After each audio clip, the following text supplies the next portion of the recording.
Hello student, I am Lakshmir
same मान के चलते हैं।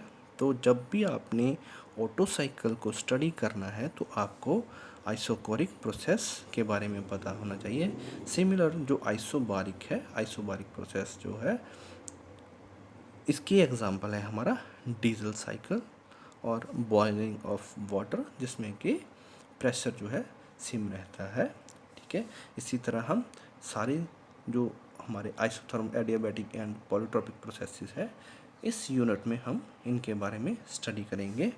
इसमें हम क्या स्टडी करेंगे, इसमें हम इनका प्रेशर, वॉल्यूम और टेम्परेचर रिलेशनशिप फाइंड आउट करेंगे, और वर्क डन जो होता है इसमें वो फाइंड आउट करेंगे, और चेंज इन इंटरनल एनर्जी वो फाइंड आउट करेंगे, हीट सप्लाइड जो है वो फाइंड आउट करेंगे, और heat transfer as well as change in enthalpy find out करेंगे। तो हमें जो इनकी एग्जांपल है, जैसे Otto cycle, diesel cycle, isothermal की एग्जांपल है रेफ्रिजरेशन, तो मैक्सिमम हमें इनकी वर्किंग के बारे में पता चल जाएगा।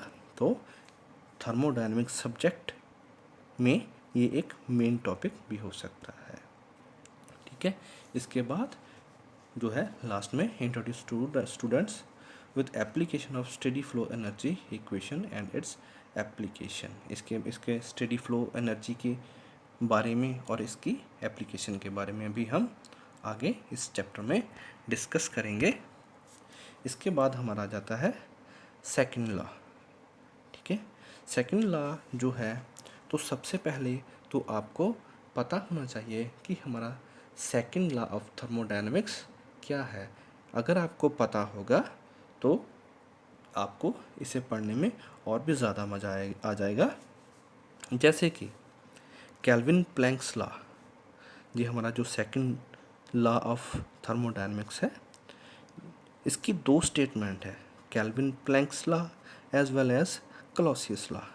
जो केल्विन प्लैंक्स लॉ है, this is about the degradation of energy है, ये हमारी एनर्जी की डिग्रेडेशन के बारे में स्टेटमेंट है। और जो क्लॉसियस लॉ है, ये बोलता है heat cannot flow itself from a cold body to a hot body. तो जैसे कि हमने इसकी दो स्टेटमेंट पढ़ी, तो हमें पता लग जाना चाहिए कि जैसे क्लॉसियस लॉ है, ये हमें इंडिकेट कर रहा है अबाउट द सब्जेक्ट रेफ्रिजरेशन, क्योंकि हॉट टू कोल्ड बॉडी जो है वो तो इजीली हो जाता है, बट कोल्ड बॉडी से हीट को हॉट बॉडी में ले जाना, तो हमें उसके लिए कुछ ना कुछ मैकेनिकल वर्क्स की ज़रूरत पड़ती है। तो हमारा रेफ्रिजरेशन जो सब्जेक्ट है वो भी इसमें थोड़ा बहुत जो है वो कवर हो जाएगा। ठीक है, इसके साथ ही लिमिटेशन ऑफ फर्स्ट लॉ। अब हम ये सोचेंगे लिमिटेशन ऑफ फर्स्ट लॉ क्यों, क्योंकि हमने सेकंड लॉ बनाया ही क्यों, क्योंकि कुछ ना कुछ हमारे फर्स्ट लॉ में खामियां थी। हमारा फर्स्ट लॉ कहता है कि जो heat and work mutually convertible, but in actual practice heat and works are not mutually convertible. First law कहता है कि हमारी जो जितनी हीट प्रोड्यूस होती है उतनी ही हीट हमारी जो होती है वो वर्क में कन्वर्ट होती है, but in actual practice there are some wastage of heat energy. तो पूरी की पूरी हीट एनर्जी जो है वो वर्क में कन्वर्ट नहीं होती। तो इसीलिए हमने बनाया सेकंड लॉ ऑफ थर्मोडायनामिक्स। ठीक है, इसमें नेक्स्ट आ जाता है, तो this unit will introduce about the application of second law of thermodynamics in refrigeration, heat pump and heat engine. जैसे कि हमने क्लॉसियस लॉ के बारे में हमने पहले आपको बताया कि ये यूज़ होता है हमारे रेफ्रिजरेशन सिस्टम में, और इसके साथ ही ये यूनिट आपको इन्फॉर्मेशन देगा अबाउट योर कार्नोट साइकिल, जो कि बहुत एप्लीकेबल है आपके रेफ्रिजरेशन यूनिट्स में। ठीक है, और साथ ही साथ इसमें हम टेम्परेचर और एंट्रोपी के ग्राफ पे काम भी करेंगे। इसके बाद हमारा आ जाता है गैस पावर साइकिल, जो कि हमारा है 4th unit of the course. तो इसमें क्या होता है कि इसमें हम पढ़ेंगे various phenomena which is used in piston and cylinder arrangement. Piston और सिलेंडर अरेंजमेंट के बारे में पढ़ेंगे, एज वेल एज उसमें जो यूज़ होते हैं phenomena like swept volume, clearance volume, total depth extra extra, इसके बारे में हम पढ़ेंगे अपने गैस पावर साइकिल यूनिट में। एज वेल एज इसके बारे में हम इस यूनिट में हम Otto cycle as well as diesel cycle and dual cycle के बारे में भी पढ़ेंगे, और साथ ही साथ हम इन तीनों का कंपैरिजन भी इसी यूनिट में कवर कर लेंगे। इसके बाद हमारा जो मोस्ट फेवरेट टॉपिक है जो जो स्टूडेंट का होता है, that is internal combustion engine, जो कि हमारा 5वां यूनिट है हमारे कोर्स बेसिक थर्मोडायनेमिक्स का। तो उसके बारे में हम पढ़ेंगे। इसमें क्या आएगा कि इसमें working of 2 and 4 stroke cycle engine, इसमें 2 stroke petrol as well as diesel cycle इसमें कवर हो जाएगा। उसी तरह से 4 stroke petrol as well as diesel cycle भी कवर हो जाएगा। इसमें हम आपको बताएंगे कि हमारा 2 स्ट्रोक पेट्रोल और डीजल, इसकी क्लासिफिकेशन, इसकी एप्लीकेशन, इसकी construction as well as working में जैसे आ जाता है कि 4 स्ट्रोक होते हैं, suction, compression, expansion and exhaust. ठीक है, जो 2 स्ट्रोक है उसमें जो होता है अलग होता है as compare to 4 stroke working. तो ये सब कुछ हम पढ़ेंगे अपने यूनिट इंटरनल कंबस्शन इंजन में।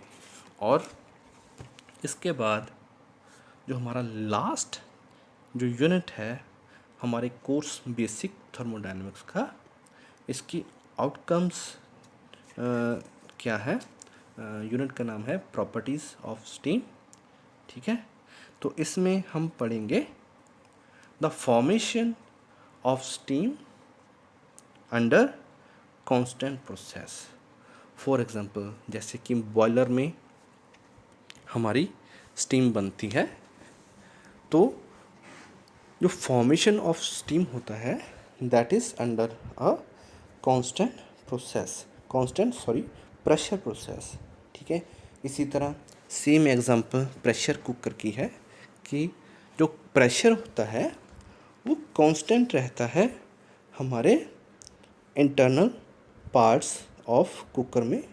ठीक है, और फॉर्मेशन ऑफ उसमें स्टीम होती है, तो उसका क्या क्या इफ़ेक्ट होता है ये हम इस यूनिट में पढ़ेंगे। साथ ही साथ हम पढ़ेंगे कि हमने स्टीम टेबल को यूज़ कैसे करना है। If you don't know that how to read the steam table, तो आप आधे अधूरे ज्ञान के मालिक हो। तो सबसे ज़रूरी होता है अगर आप थर्मोडायनामिक्स को अच्छी तरह से पढ़ के अपने रियल लाइफ में यूज़ करना चाहते हो, तो आपको स्टीम टेबल रीड करना आना चाहिए। ठीक है, इसके बाद हम पढ़ेंगे इसमें आपकी गैस टरबाइन जो है उसकी कंस्ट्रक्शन, वर्किंग एंड एप्लीकेशन। ठीक है, गैस टरबाइन की जैसे आप मान लो कि क्लासिफिकेशन होती है, जैसे closed gas turbine, open gas turbine and semi closed gas turbine. ठीक है, और गैस टरबाइन विद इंटरकूलर और गैस टरबाइन विद रीहीट। तो इस सब के बारे में हम इस प्रॉपर्टी ऑफ स्टीम यूनिट में पढ़ेंगे, और साथ ही साथ हम आईसी इंजन का जो एनालाइज भी इसी यूनिट में करेंगे। Thank you.